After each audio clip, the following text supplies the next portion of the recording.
Hi Mark, my name is Frank, and my student number is 80341026. And now I'm going to read a transcript of the speech, What I Learned as a Kid in Jail, by Ismail Nazario. We need to change the culture in our jails and prisons, especially for young inmates. New York State is one of only two in the U.S. that automatically arrests and tries 16 to 7-year-olds as adults. This culture of violence takes these young people and puts them in a hostile environment, and the correctional officers pretty much allow any and everything to go on. There's not really much for these young people to do to actually enhance their talent and actually rehabilitate them. Until we can raise the age of criminal responsibility to 18, we need to focus on changing the daily lives of these young people. I know firsthand, before I ever turned 18, I spent approximately 400 days on Rikers Island, and to add to that, I spent almost 300 days in solitary confinement. And let me tell you this, screaming at the top of your lungs all day on your cell door, or screaming at the top of your lungs out the window, it gets tiring. Since there's not much for you to do while you're in there, you start pacing back and forth in your cell. You start talking to yourself. Your thoughts start running wild, and then your thoughts become your own worst enemy. Jails are actually supposed to rehabilitate a person, not cause him or her to become more angry, frustrated, and feel more hopeless. Since there's not a discharge plan put in place for these young people, they pretty much render society with nothing. And there's not really much for them to do to keep them from recidivating. But it all starts with the COs. It's very easy for some people to look at these correctional officers as the good guys and the inmates as the bad guys, or vice versa for some. But it's a little more than that. See, these COs are normal, everyday people. They come from the same neighborhoods as the population they serve. They're just normal people. They're not robots, and there's nothing special about them. They do pretty much everything anybody else in society does. The male COs want to talk and flirt with the female COs. They play the little high school kid games with each other. They politic with one another, and the female COs gossip to each other. So, I spent numerous amounts of time with numerous amounts of COs, and let me tell you about this one in particular named Monroe. One day he pulled me in between the A and B doors, which separate the north and south sides of our housing unit. He pulled me there because I had a physical altercation with another young man in my housing unit, and he felt since there was a female officer working on the floor that I violated his shift. So he punched me in my chest. He kind of knocked the wind out of me. I wasn't impulsive. I didn't react right away because I know this is their house. I have no wins.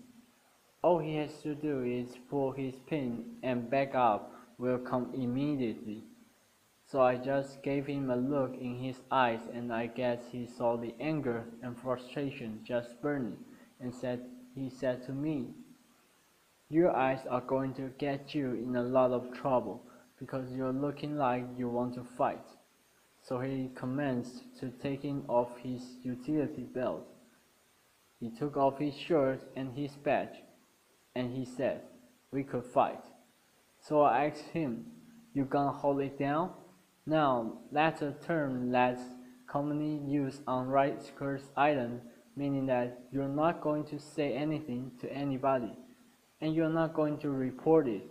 He said, "Yeah, I'm gonna hold it down." "You gonna hold it down?" I didn't even respond. I just punched him right in his face, and we began fighting right then and there. Towards the end of the fight, he slammed me up against the wall. So while we were tussled up, he said to me, "You good?" as if he got the best of me. But in my mind, I know I got the best of him. So I replied very cocky, "Oh, I'm good." "You good?"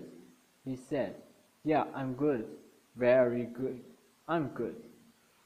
We let go. He shook my head, said he gave me my respect, gave me a cigarette, and sent me on my way. Believe it or not, you come across some CEOs on Rikers Island that'll fight you one-on-one. They feel that they understand how it is, and they feel that I'm going to meet you where you're at.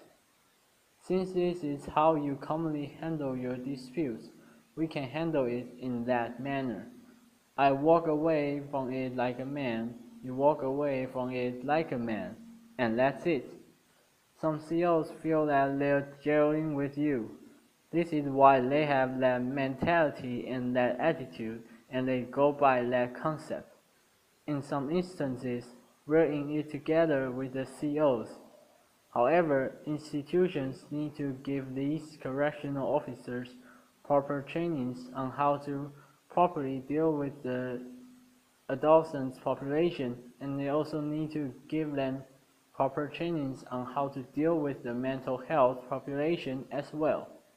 These CEOs play a big factor in these young people's lives for X amount of time until a disposition is reached on their case. So why not try to mentor these young people while they're there? Why not try to give them some type of insight to make a change, so once they enter back into society, they're doing something positive? The second big thing to help our teens in jails is better programming. When I was on Rikers Island, the huge thing was solitary confinement. Solitary confinement was originally designed to break a person mentally, physically, and emotionally. That's what it was designed for.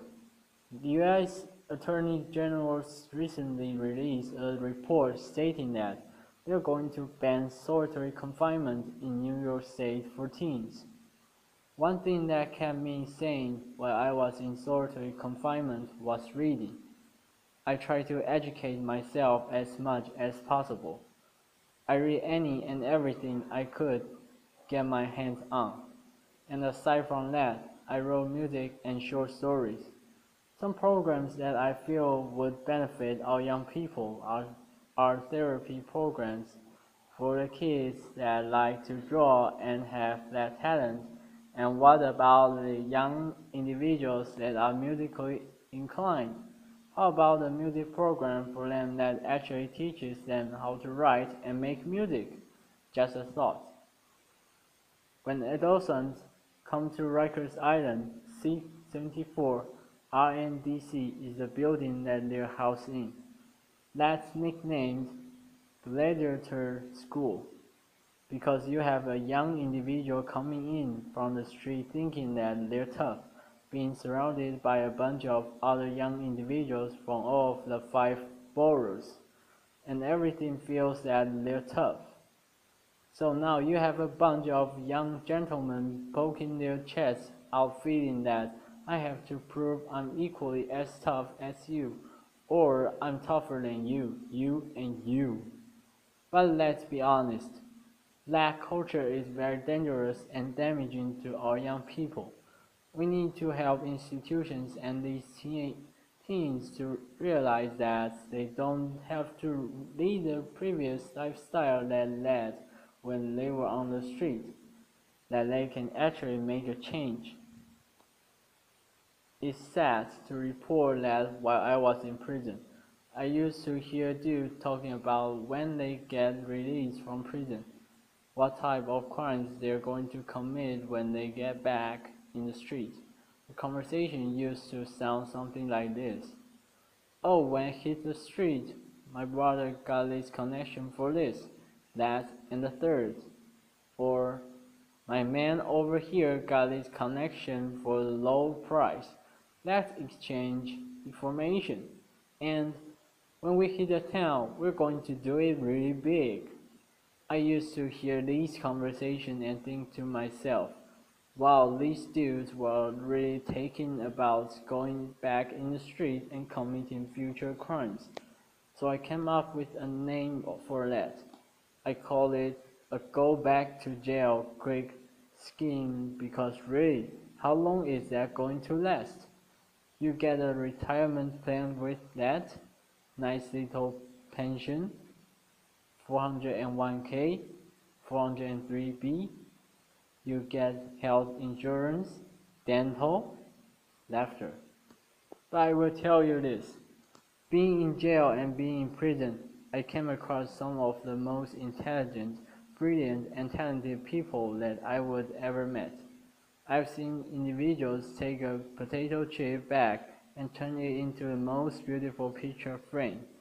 I've seen individuals take a stage soap that's provided for free and turn them into the most beautiful sculptures that would make Michelangelo look like a kindergartner made it. At the age of 21, I was in a maximum security prison called Elmira Correctional Facility. I just came out of the wage shack from working out, and I saw an older gentleman that I knew standing in the middle of the yard just looking up at the sky. Mind you, this older gentleman was serving a 33 and a third to life sentence in which he already had served 20 years of that sentence. So I walked up to him and I said, "Oh gee, what's going on, man? You good?" He looked at me and he said, "Yeah, I'm good, young bud." I'm like, "So what are you looking up the sky for, man? What's so fascinating up there?" He said, "You look up and you tell me what you see." Clouds. Laughter. He said, "Alright, what else do you see?" At that time, it was a plane passing by. I said, "Alright, I see an airplane." He said, "Exactly. And what's on that airplane?" "People." "Exactly. Now where's that plane and those people going?" "I don't know. You know? Please let me know if you do. And let me get some lottery numbers." He said, "You're missing the big picture, young blood. That plane with those people is going somewhere, while we're here stuck. The big picture is this. That plane with those people going somewhere. That's life passing us by while we behind these walls stuck." Ever since that day, that sparked something in my mind and made me know I had to make a change. Growing up, I was always a good, smart kid. Some people would say I was a little too smart for my own good.